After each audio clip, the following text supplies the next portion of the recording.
Good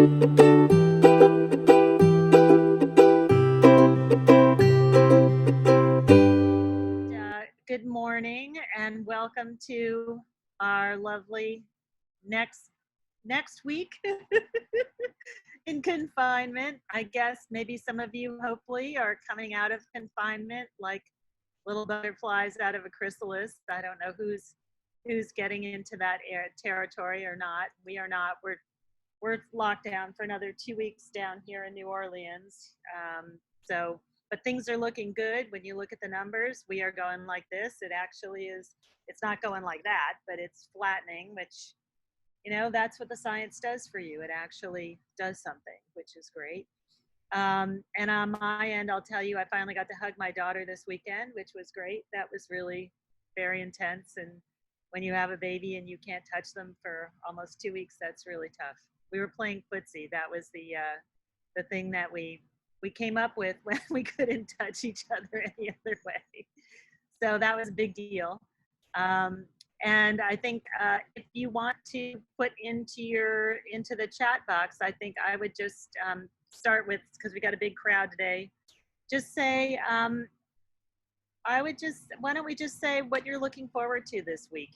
Just put in there so everybody can see what your expectations are, something positive that you're looking for. And I am going to turn this over to our wonderful hosts, Wendy and Dana, and then I will come back on at the end with, we have so many really fabulous things coming up this week and next that I want to tell you about.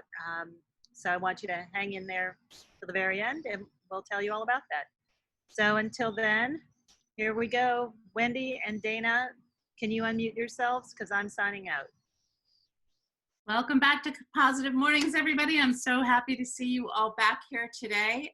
Last week, we talked about resilience and we gave you a tool around thinking about what you're proud of in yourself and issued a little challenge to help other people see what they're proud of in themselves by reflecting some of their best qualities back at them. So I hope you all took us up on that challenge. Today we've got a really meaty session for you.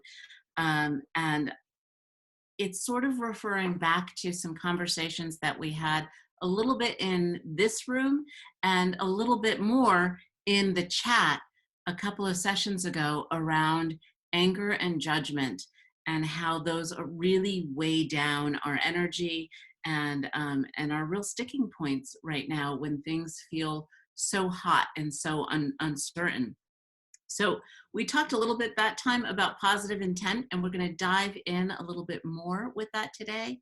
And then we're going to use Gretchen Rubin's Four Tendencies as a way of talking about the way that we communicate with one another. And we're actually going to take that quiz. So I'm going to hand you over to Dana and let's dig in, ladies and gentlemen. I don't know if we have any guys today, but let's dig in, everyone. Awesome. Good morning, ladies. I hope you all had a great weekend. It was such a treat here in the Northeast where we finally had some sun and we're seeing in color for a change. It was just magical to drive, everywhere you went, you saw color everywhere, not seeing in black and white anymore. So as Wendy shared, so we're going to start off talking about positive intent. And we touched on this a couple weeks ago briefly. But when it comes to communication with anybody, and when it comes to judgment of anybody, it's really important to remember that every one of us, every single human being, is operating from the place of doing the best that they can. Now, doing the best that they can does not mean you agree with them. It does not mean you're happy with the result, but they are doing the best that they can through their lens. And so if we can kind of ground our conversation in that, I think that's very, very important, because that'll then help us kind of have the filter that we want to have as we're moving forward in the rest of our conversation today. And of course, as we move out into the world. So assuming positive intent, that the people that we're dealing with day to day, the people that we're angered by day to day, the people maybe that are politicians that we may or may not be agreeing with, or the leaders that we may or may not be agreeing with, to hold that space for the fact that they are doing the best that they can through their lens. So Wendy's going to take you through the quiz, the Four Tendencies quiz, and we'll kind of take it from there and dive in on a little bit more details on how this shows up for us in our daily conversations and in the judgments and some of the things that may be bogging us down. So Wendy. All right, kids. And we've got tons of questions for you also, but let's start with the quiz. For those of you who have read the book already, taken the quiz already, go ahead and do it again with us. You'll need a piece of paper and a pencil. So I'll chat about just instructions for a second or two while you guys all make sure that you've got that in front of you. I liked this book. I loved what she has created in these Four Tendencies. I think they really show some default behavior tendencies in each of us. Not necessarily crazy about any assessment that really defines people as a specific thing. So we're going to ask, and I recommend you read her book anyway. It's there's a lot, she's got a lot of really incredible research and really incredible insight. But I'm going to recommend that today and moving forward, that as you take assessments, as you read research, as you learn about different tendencies or definitions of personality, of the way that we operate in the world, understand that those things are statistically significant because most people stay in their default throughout their lifetime. They don't step outside of it and practice new behaviors. They don't look at new levels of awareness and challenge their own behaviors. And it's just the brain's natural functioning. It builds default pattern. So no matter how you show up in this quiz, anything about it that doesn't necessarily serve you is something that you can shift. And that's across the board with any assessment that you take. Make sense? I hope so. All right, so I'm gonna share my screen because I think it will be easiest for you to be able to hear the question and read it before you make your response. As with any kind of assessment at all, we want you to jot down your first response. Do not overthink this. And all we need from you when we're going to score it at the end is that you write down the number of the question and then the letter of your response. Okay, let's go. Question number 1. Have you kept a New Year's resolution where you weren't accountable to anyone? A resolution like drinking more water or keeping a journal? A, sure, I'm good at keeping New Year's resolutions, even ones that no one knows about but me. B, sure, I'm good at keeping resolutions, but I make them whenever the time seems right. I wouldn't wait for the new year or January 1st. It's an arbitrary date. C, I've had trouble with that kind of resolution, so I'm not inclined to make one, whether at the new year or any other time. When I'm only helping myself, I often struggle. D, nope, I hate to bind myself in any way. Question number 2, and I'm reading these for folks who are on phones and can't see the screen. Which statement best describes your view about your commitments to yourself? A, I make a commitment to myself only if I'm convinced that it really makes good sense to do it.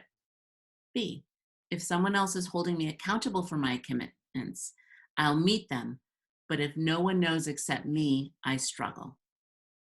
C, I bind myself as little as possible. D, I take my commitments to myself as seriously as my commitments to other people. Again, many of these may hold true for you. You want the one that feels the most true, okay? And your knee-jerk reaction is always the best when you're taking an assessment. 3, at times we feel frustrated by ourselves. Are you most likely to feel frustrated because A, my constant need for more information exhausts me?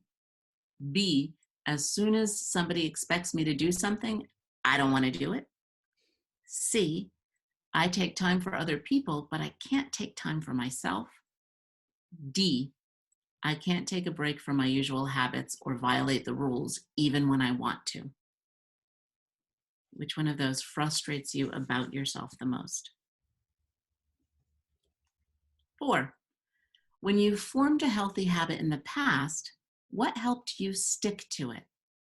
A, I'm pretty good at sticking to habits even when no one else cares. B, doing a lot of research and customization about why and how I might keep that habit. C, I could stick to a habit only when I was answerable to someone else. D, usually I don't choose to bind myself in advance to any particular course of action. 5, if people complain about your behavior, you'd be least surprised to hear them say, A, you stick to your good habits, ones that matter only to you, even when it's inconvenient for someone else. B, you ask too many questions. C, you're good at taking the time when others ask you to do something, but you're not good at taking time for yourself. D, you only do what you want to do when you want to do it. If other people were complaining about you, which do you think they'd choose? 6, which description suits you best? Disciplined, sometimes even when it doesn't make sense. B, asks necessary questions. C, puts others, clients, family, neighbors, coworkers first. D, refuses to be bossed by others. Okay, for these, you're going to choose tend to disagree, neutral, or tend to agree. So as your answer for this, give yourself a D, an N, or an A. People get frustrated with me because if they ask me to do something, I'm less likely to do it, even if they're a boss or a client. So if they ask you to do something, you're less likely to do it. Do you tend to disagree? Are you neutral about the statement? Or do you tend to agree?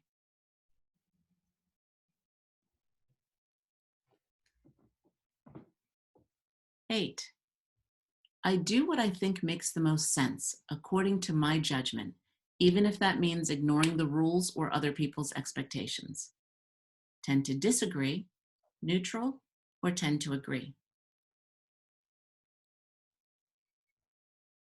Commitments to others should never be broken, but commitments to myself can be broken. Tend to disagree, neutral, or tend to agree. Sometimes I won't do something I want to do because somebody wants me to do it.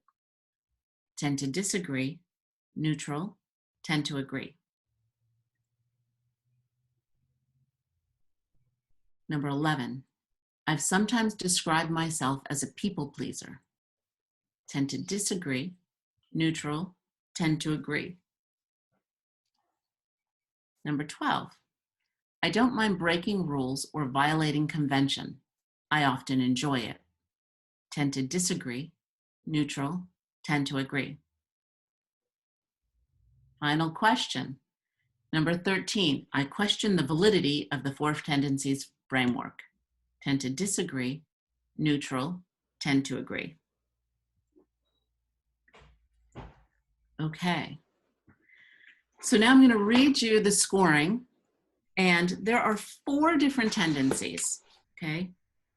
One is upholder, one is questioner, one is obliger, and one is rebel, okay? So we'll tell you which tendency your answer corresponds with, and just put that first letter of that tendency next to your answer so we can count them up at the end. Any questions before I do this part? I don't want anybody to be stuck.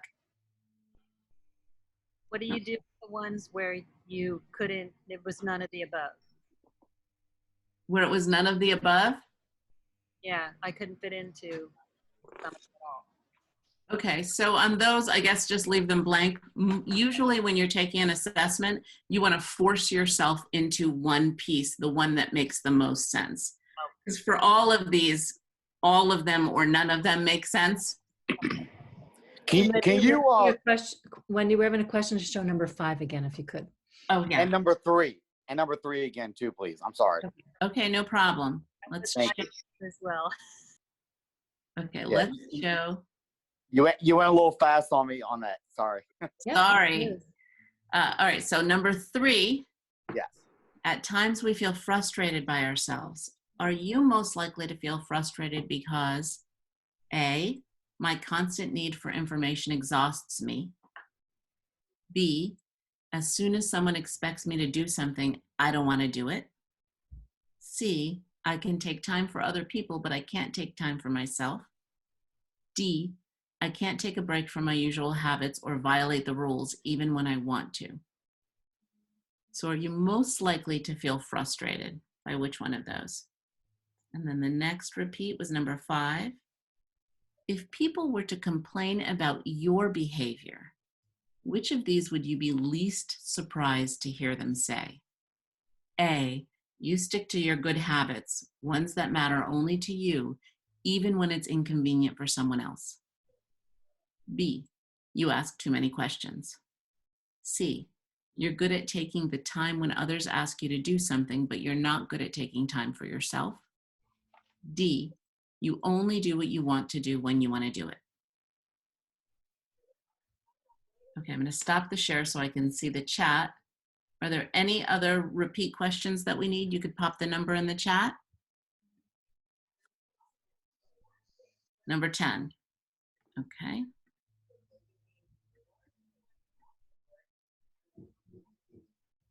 And number 4, Wendy. Okay, thanks, Dana. Sometimes I won't do so. This is number 10. Sometimes I won't do something I want to do just because somebody else wants me to do it. Tend to disagree, neutral, or tend to agree. And number 4, you said, Dana? Number 4, yeah. When you formed a healthy habit in the past, what helped you stick to it? A, I'm pretty good at sticking to habits even when no one else cares. B, doing a lot of research and customization about why and how I might keep that habit. C, I could stick to a good habit only when I was answerable to someone else. And D, I don't choose to bind myself in advance to a particular course of action. Okay, is that all of them?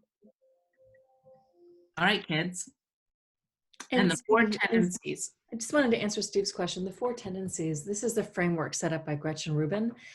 After we give you the answers after you see what your answers are, we're going to go in a little bit of detail as to what each of these 4 tendencies are. So I think that'll answer your question at that point after the quiz results. And I just wanted to write down the what you said.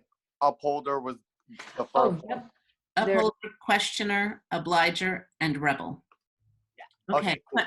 Question number 1. If you answered A, you're going to give yourself upholder. If you answered B, questioner. C, obliger. D, rebel. Question number 2. A, questioner. B, obliger. C, rebel. D, upholder. Question number 3. A, questioner. B, rebel. C, obliger. D, upholder. Question number 4. A, upholder. B, questioner. C, obliger. D, rebel. Number 5. A, upholder. B, questioner. C, obliger. D, rebel. Did I just do number 6 or number 5? That was 5. Okay. Number 6, A, obliger. B, upholder. C, rebel. D, questioner. Number 7, tend to agree indicates rebel. So you only put down rebel if you hit tend to agree. If not, question doesn't apply to you. 8, tend to agree indicates questioner. 9, tend to agree indicates obliger. 10, tend to agree indicates rebel. 11, tend to agree indicates obliger.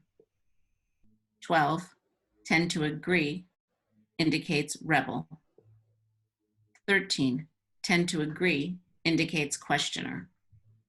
Okay, so now you're going to count up how many Q's, how many R's, how many U's, and how many O's you have. And the one that you have the most of is your primary tendency.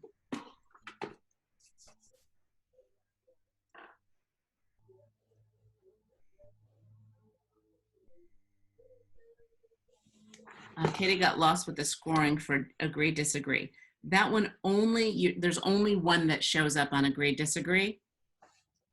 Okay, so 7, if you agreed, put down rebel. You could skip it if you didn't agree. So all of these 7 through 13 only count if you agreed.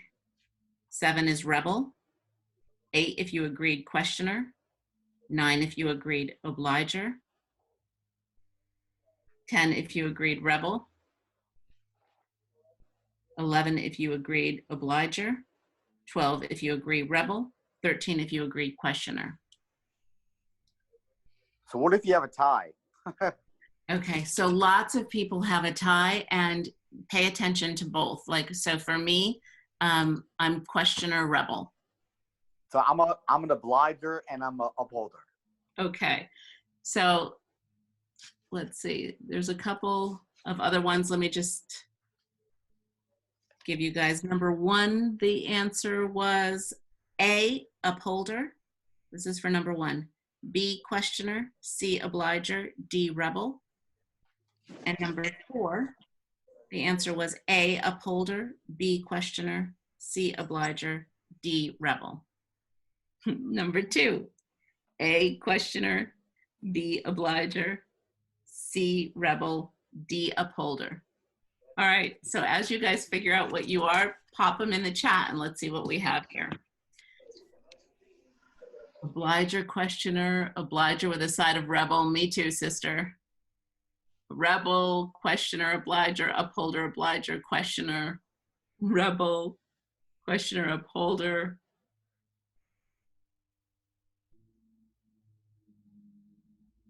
Lots of questioners. I love it. Upholder, obliger, questioner. So as you can see, we have a real mix of tendencies. And I'm going to hand over to Dana to start to talk about that. So the Four Tendencies framework seeks to answer the question, how do I respond to expectations? So we have outer expectations, those expectations that are from the outside world, you know, the deadlines that we need to meet, the expectations of other people. Those are the outer expectations. And then we have the inner expectations, those expectations that we expect of ourselves. So, you know, for example, holding up to a New Year's resolution. So as we're looking at this framework, it helps us understand not only our tendencies, but it allows us to also look at other people and get a gauge of where we think they may be so we can best understand them. And where this shows up is this shows up really in all areas of our life. So this shows up from the perspective of, you know, what is it that I want to accomplish and understanding that a little bit better. And very importantly, and this is where it relates to our conversation today, it helps us frame out what we say and how we say it. It also helps us understand what other people are saying and what we're hearing, right? So this framework helps us get an understanding not only of ourselves, but of other people as well. So what I'm going to do is I'm going to just kind of go through very briefly what each one of these things mean. So being an upholder is a person that they want to know what needs to be done, and they respond very, very quickly to the expectations, both of other people and of themselves. So these are the people that are very likely to follow through on their New Year's resolution, for example, because they really want to meet those expectations, both of other people and of themselves. The people that are questioners, these are people that want justifications. They will follow through with an expectation as long as it makes sense to them. So they're going to be, questioning, well, why does this matter? What's in it for me? And if it's aligned with what is important to them, then they will follow through with an expectation. An obliger usually needs accountability. So what that means is they are pretty darn good at upholding expectations that other people put on them, but maybe not so good at doing it for themselves, right? So they'll meet those deadlines, they'll meet those expectations that other people have. But when it comes to the commitments they have for themselves, they have a harder time following through. And the rebel just wants freedom, man. They don't want to do what other people want them to do. As soon as an expectation is put on them by anybody, they're more likely to resist. They're more likely to disagree with you. And they just want to do things their way. They don't want anything bound to them. They don't want other people's expectations of them. They want to do what they want to do when they want to do it. Okay? So like any kind of assessment, these boxes may feel a little confining, right? So see where this resonates for you. And I personally, and I was sharing this with Wendy earlier, I kind of resist assessments in some ways because I don't like being put in a box, and then I want to argue with the box that I'm put in. So see what resonates for you, and just see if the tendency that popped up, if there's some kernel of truth to it for you, right? If you can see where, okay, I can see where this is showing up in my life. It doesn't mean that the other things aren't showing up as well, but just take a look and try to be honest with yourself on where this thing might be showing up.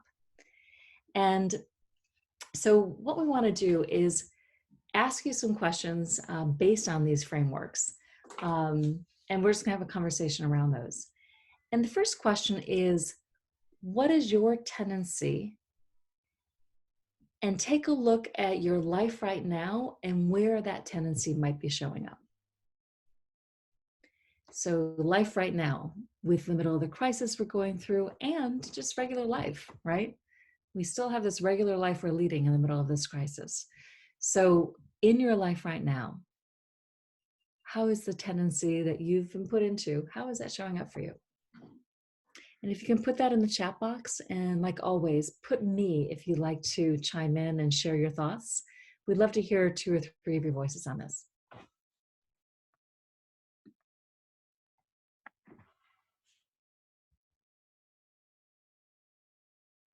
Alexander. All right. Hey. Good morning. So, good morning. So, if I were to look at my past, so I used to be an obliger. I would go out of my way to, take care of other people, but at the expense of myself. And so now I'm shifting as part of my journey. Is now I tend to be more of a questioner, and taking myself into consideration as well. If I'm doing it just because I want to please other people at the expense of myself, and so I'm striking that balance. So I see myself as a questioner and obliger second, and probably third would be the upholder, and the last is a rebel, and that's the last thing I would be. So that's how I would use this assessment. So Alexander, as you relate to being mostly a questioner at this stage of your life, how is that showing up for you right now with whatever it is that you're going through right now, whether it be in the crisis or any changes you might be experiencing or relationships that you have? How is being a questioner popping up for you? Well, I always ask, is this something that I like to do as well, and not just, because I have to or I should, and then have a conversation with the other person. Although sometimes I will catch myself like, I would not say anything and do it anyway. So it's it's striking that balance and to be aware that, hey, not to go to the extreme of people pleasing, but also not to be a rebel and say, hey, I only take care of my own needs. I don't care about your needs. So it's striking that balance. So I think this too is helping me to do that. Yeah. And I think one thing, as we look into these tendencies, if you're finding you want to cultivate one of those tendencies, ask yourself, like, if I want to be more of a questioner, for example, how would I lean into that? What would I do in this situation if I want to live into being more of a questioner, right? I'm just using that as an example, but if there is one of the tendencies you want to further cultivate, you can be mindful to do that. We had one other person that popped in and said me, and let's see here. Stephen, what are your thoughts?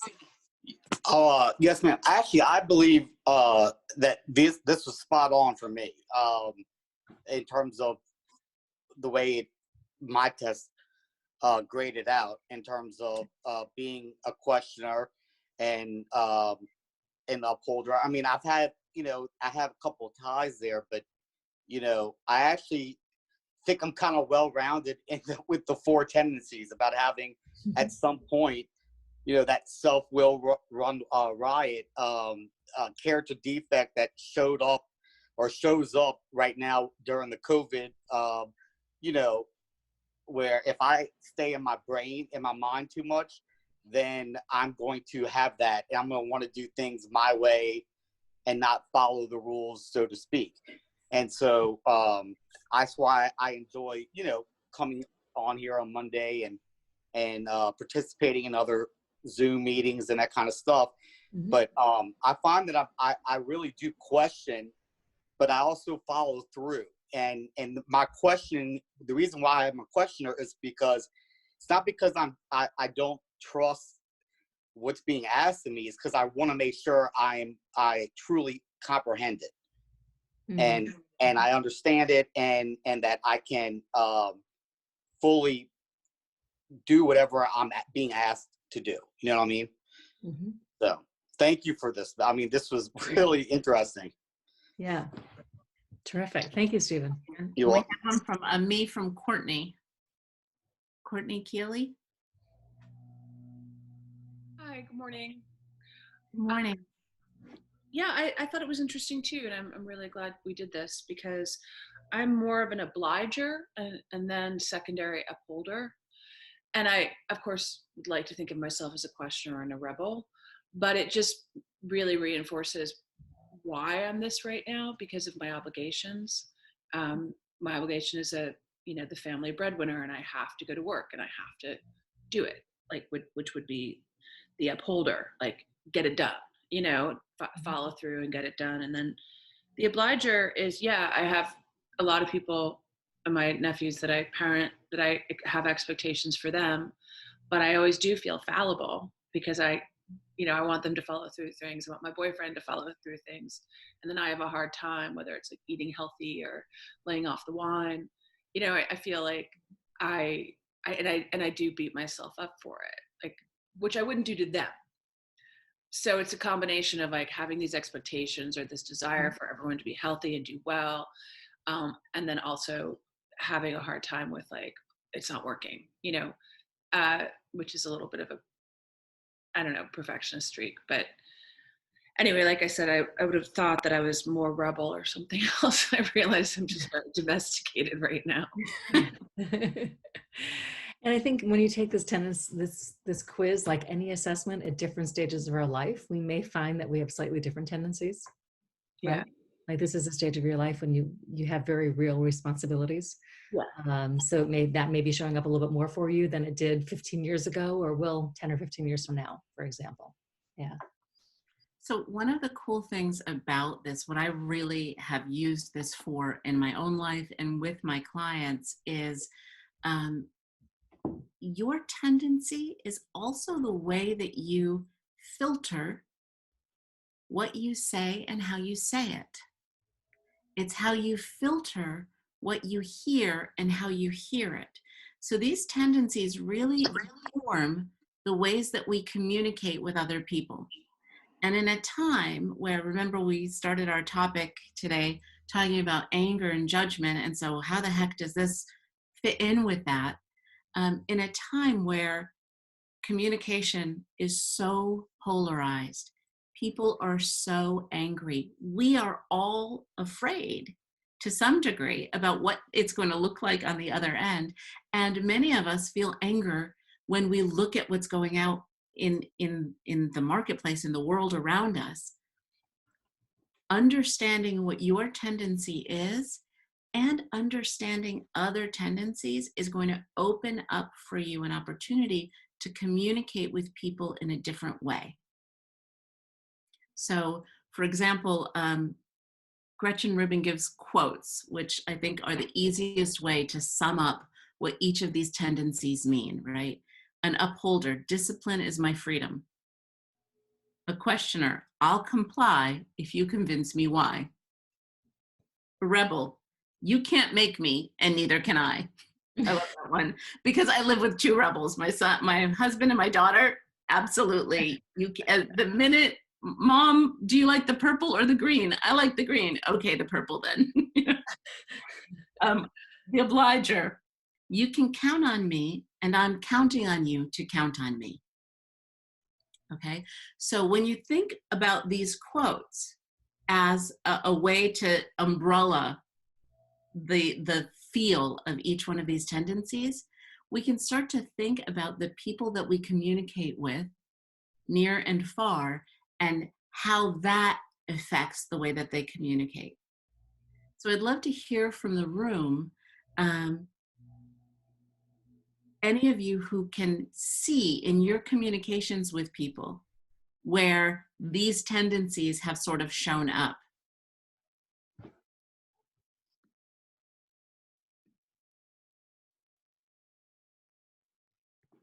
Katie. Hi, good morning, everybody. Hey, As soon as you said what you said about the tendencies filters what you say and how you hear things, I put it in the group chat, but as an obliger, if I ask someone to do something and they don't, I take it super personally because I expect them to, if they ask me to do something, I generally would do it. And I can see how that's created a lot of friction, especially about my college kids cleaning up their rooms. Like, of course you should do it because I asked you nicely. And it's a huge fight. And I take it personally. How dare they? That's right. So can you see how by filtering through that, knowing that that's your expectation and your tendency, and without even other people taking the quiz, you can get a sense of where they fall. We can start to communicate with people in the way that they can hear us. We can start to receive what they communicate into us in a way that doesn't feel so personal. Does that make sense, Katie? Yeah. I think we have another, Rose, we have another name. There we go. I am definitely a questioner. I get myself in trouble because I question everything.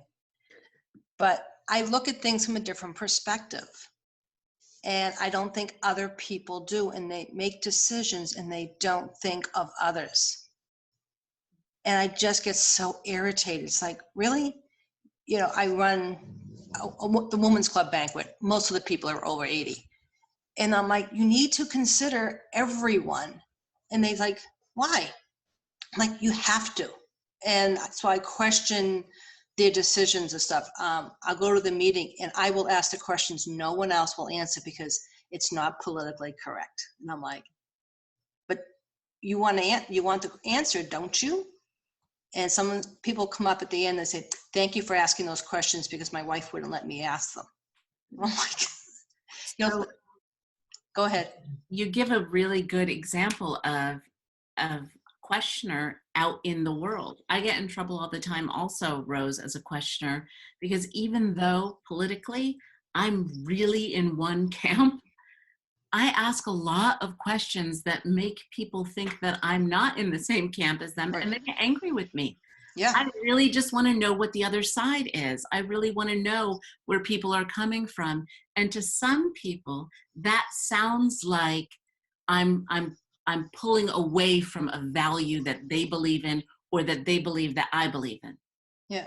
When I was working in the schools, I asked a teacher, I said, so how do you give an exam in this class? It was a brand new class. I got reprimanded for that. I'm like, well, you never asked the history teacher. I said, well, we've been teaching history the same way for the last umpteen years. You give a quiz, you do multiple choice. But this was a different kind of class. And it's just like, I was curious. It's okay for us. You want your students to ask questions, because the line is, no question is ever stupid. Well, except when I ask it. And that's very frustrating for me, because I was just curious. But people don't take me that way. And I'm not trying to be a jerk about it. I'm just trying to gain, that's how I gain knowledge, is by asking questions. Yeah. So someone in the group asked the question, so how do we frame questions so that they work for these different tendencies? And there are lots of different ways that you'll play with and you'll practice. But to frame a question for a questioner, that's easy squeezy. They just love questions and answers. Just ask questions and be curious, always curious without judgment, right? For an upholder, you might want to frame questions that say, what makes this important? What's important about this? Upholders have lots of rules and discipline that they use to filter their world. So if you ask an upholder what's important, you'll get their real point of view. If you ask an obliger, how does this serve best? What here is in service? An obliger can hear that, whether they're talking about themselves or others. And ask a rebel, how would you do it? How would you do it? So something that's so important about these, I saw a lot in the chat of, woo, I'm an obliger, I don't want to be an obliger anymore. And I'm going to tell you, Catholic schoolgirl, ex-obliger, I hear you, right?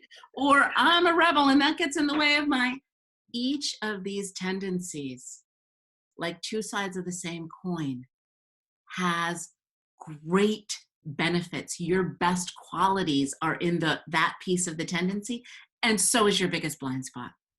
Okay, so every single one of these, if we didn't have rebels saying, hell no, we're not doing it that way, we're doing it my way, a way that nobody else has invented except me, we wouldn't have big change and innovation in our world. If we didn't have questions, we wouldn't questioners, we wouldn't uncover, we would all just follow the pack. Oh, all people like me say this, so I should believe that. If we didn't have the questioners asking questions, we wouldn't see things that we hadn't seen before.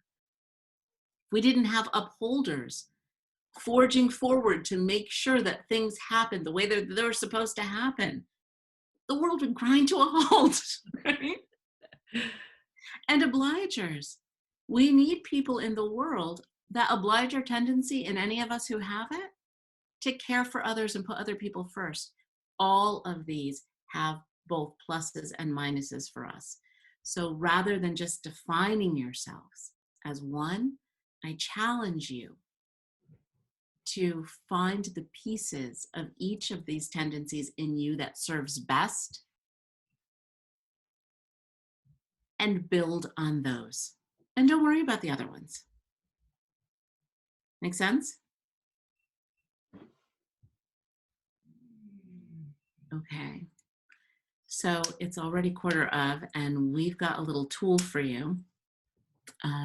And this, I have somebody's asking for the quote on the rebels. You can't make me and neither can I. Actually, Wendy, if you can go through each one of those quotes again. Sure. Okay. And I'll say them slowly so you can jot them down.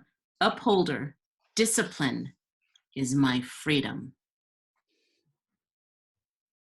Questioner, I'll comply if you convince me why. Rebel, you can't make me and neither can I. Obliger, you can count on me. And I'm counting on you to count on me.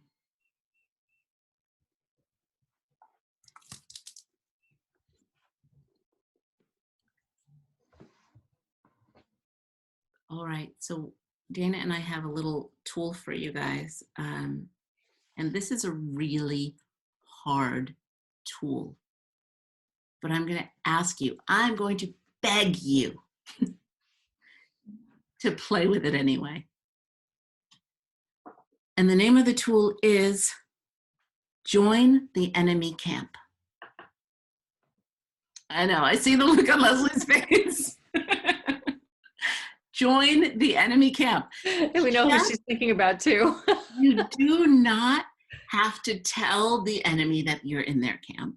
You do not need to make a lifelong pledge to the enemy camp. But until we meet again, join the enemy camp. So that means read what they're reading. Look at their news feeds. Okay? And here's the I know. And here's the tricky part. Ask yourself the question, why do they believe this? What do they want out of this? And until you come up with an answer that has nothing negative in it, you're not done. Because remember we were talking about assuming positive intent? Everyone in that camp believes what they believe for 100% good, value-based reasons. So go ahead and join that camp and see if you can figure out what they are. Because between that and this understanding of tendencies and how we individually communicate differently with one another,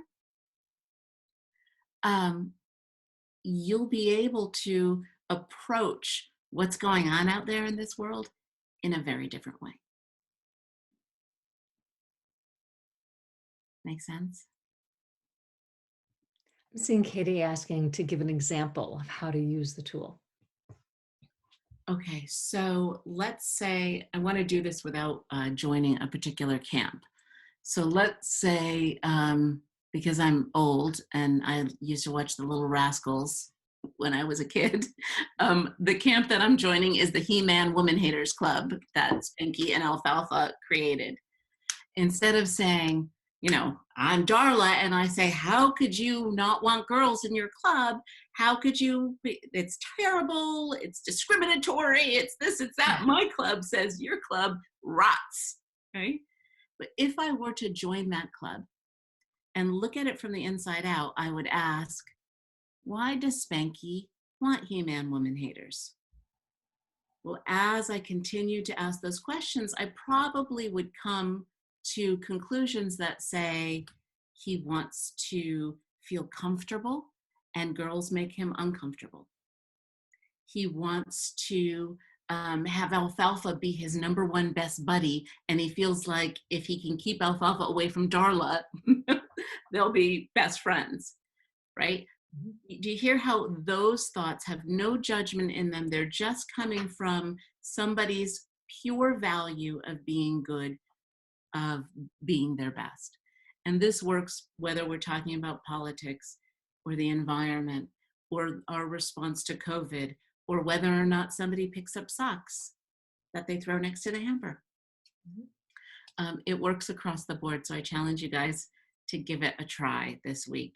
I know it's not easy. I think another line of questioning that kind of works with that too is trying to understand their why, right? If somebody's why is their purpose, it's their motivation. So trying to understand what their why is. What motivates this person? What is their purpose? What is it that they're trying to achieve? What is their value that they attach to this? Trying to look through those lenses. Yeah, and I love that they're not in my chat anymore, but somebody said that they're going to give it a try and really try not to bitch slap somebody. Oh, it's Jean. Right on. We can all ask a quick question? Yes. Andrea. Okay, so I'm looking at Lesley's comments over the past week, months, and Lesley's one of those people I was never afraid of, but I'm in the publishing side and I'm just the person. And there were all these like editors. I don't know if Lesley remembers, I first met her at a Glamour beauty. She was a beauty editor at Glamour, and I went on one of those boondoggles and she was there. And I find in my life, there's a woman who had a very big job at one of the major designer fashion companies. And I would so much want to like just call her and say, hi. You can't, because she intimidated me. And then all of a sudden, fast forward many years, She had cancer, she had lymphedema, she was using my surgeon, she's reaching out to me, begging me for help, you know? And I think what I'm trying to say quickly is just, you're so afraid of reaching out, which I'm still am, you know, to certain people, and they're more important than me, or they're this, or they're that, or they're snobby. But at the end of the day, they're all hurting in the same way, and they all need something. So I'm trying to figure that out. So in the next few weeks, I can maybe reach out to all these like people who are in my LinkedIn feed, but how do you talk to them, you know? So, but hearing how hard your life might have been, not that I'm happy, but just hearing like the crap that went on in publishing makes you realize that everyone's just a human. Andrea, it's so true. And doing the work that Dana and I do, on the other side of this little green light, we work with people of all walks of life, man. And but when I'm all more successful again, I'm coming back to you. I just can't do it right now on the pay side. Thank you. Lesley, you're waving because. Yeah, no, I just wanted to tell, I just want to tell you, be careful, Andrea, because not but you are right about a lot of people who are very well defended and do not respond well. But the way that I look at it, I happen to be unusual in that I never took myself that seriously, but there are people who do. Right. But the good thing about approaching people, especially now, is honestly, they won't even remember. Right. Honestly, approach, if you get no response, approach again. I mean, approach 3 times. If you don't hear back, it's not necessarily about you, but honestly, they may not even remember, and you can hit them up 2 years from now. Don't take it personally is what I'm trying to say. But you know, there are people out there who, doesn't matter how nice you are, how appropriate you are, whatever, they just are, and not just in the fashion world, they're just not nice people. Kind of tie in with this, Andrea, too, is I always remember Marsha Brady, right, when she envisioned anybody in their underpants. It would help her not be nervous. I think it was her driver's test that she was doing, and she was really nervous about it, and she was trying to envision the driver instructor in his underpants. So to me, that just kind of cracks me up. And to Wendy's point, in the world of working with clients, whether it be individuals or groups, we realize that no matter how accomplished somebody is, no matter how amazing their life looks or how their life looks so together, and we feel so, you know, comparably not together relative to them, they all have their own stuff, right? We all have our own shit. You know, so there's a tape that's running in every one of our heads that is either holding us back or cutting ourselves down or whatever it happens to be. And some people that maybe don't have that, they may be acting out of insecurity. The reality is we all have stuff that we're working through, right? We're human. So it really helps to know that as kind of a great equalizer, I think. Thank you. Yeah. All right, guys, we had such a rich discussion today. Thank you all for diving so deeply. We're going to have a really short meditation, but we're going to have one. So if everybody can mute their phones, their Zooms, or whatever the heck we're talking about, get yourselves comfortable. And as you're settled into your space, you can go ahead and close your eyes and start to breathe. Just naturally. Nothing specifically you have to do, no particular way that you have to do it. Just start by breathing in and out. Allow yourself to really feel invigorated and nourished with every breath you take in. Feel the energy of that air soothe your body, energize your body. Each time you exhale, let a little bit more go. Release the thoughts of the day. Let go of any fear or worry. Let go of expectations. Let go of any tension that you feel in your body. Take a moment to explore yourself from head to toe and notice even the tiny muscles that are holding some strain or tension. And as you notice them, exhale and release. You're safe. You're whole. You're relaxed. And together, I'm going to ask you to invite in the love that you feel in this room. Invite in the connection of the people who share this morning with you.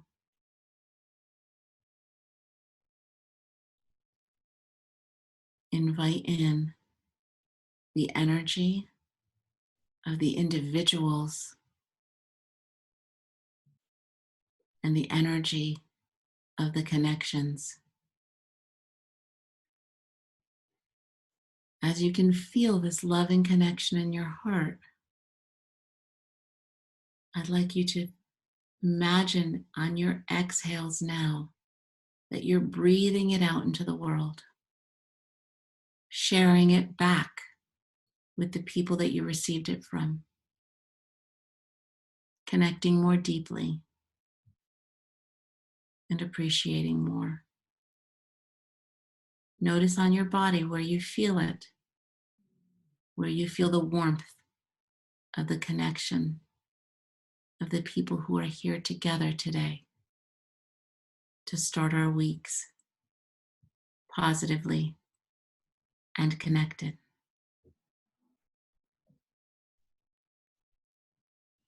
And I'd like you to take that warmth and connection back with you as we come back into space, back into your breath, back into your chair.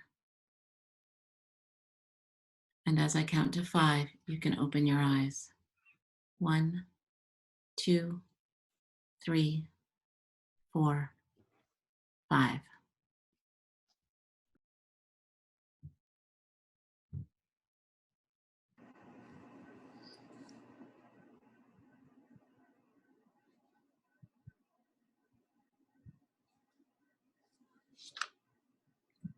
Okay, Lesley.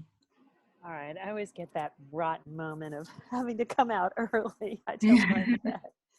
All right, ladies, that was amazing. Totally fabulous. I think we need to think about an obliger support group, everybody agrees, or some kind of special thing that we do about how to break your obliger habit. I was shocked I didn't show up as an obliger because that's what I've been my whole life, which is really hilarious. So I just wanted to say thank you to everybody. I want to say thank you to Wendy and Dana. Let's give them a hand, a virtual hand for all the work. Every single Monday, I feel so much better and so much more capable Thank you, of ladies. doing what I have to do. So let me tell you about what's coming up. First of all, if you will, I would love it if you would help us share Positive Mornings. I feel like we really have something special here. And we've got something great to offer more people. And if you could all bring, say 1 or 2 friends to it, that would be fantastic. We need to grow. That's one of the things that you have to do as a small business, is you have to grow. If you don't grow, then you have to try to figure out how you're going to keep going. So we want to keep going. We want to take these through, even when opening up happens. So if we could encourage anybody here who has social media or friends, I'm sure you have friends, we'll even share a link and easily postable stuff that would bring in other friends to share and enjoy and benefit from Wendy and Dana. And then, of course, follow us all on Instagram, Facebook, Twitter, and you can follow me and CoveyClub. And then what we have coming up tonight, which is really exciting, we have Gloria Felt, who's the co-founder and president of Take the Lead. She's doing How to Thrive in Chaos. She's a pro, a super pro. And she's somebody who's really she's worked in politics before and had to really thrive in chaos. And these are all from 8 to 9 p.m. And then on Wednesday, we have a free event with a woman who's an amazing scientist who's taking on the beauty industry. And if you're interested in finding beauty products and learning how to read the labels so that you can stay safe and your family can stay safe. Even when it's an all-natural product, they are using products that have petroleum in them that are stabilizers. And she's come up with an item of her own device that she's going to share with the whole beauty industry to break them of that habit. She's really very interesting. She has all kinds of information for you. Her name is Barb Paldus, and her products are called Codex. So join us. That's Wednesday night.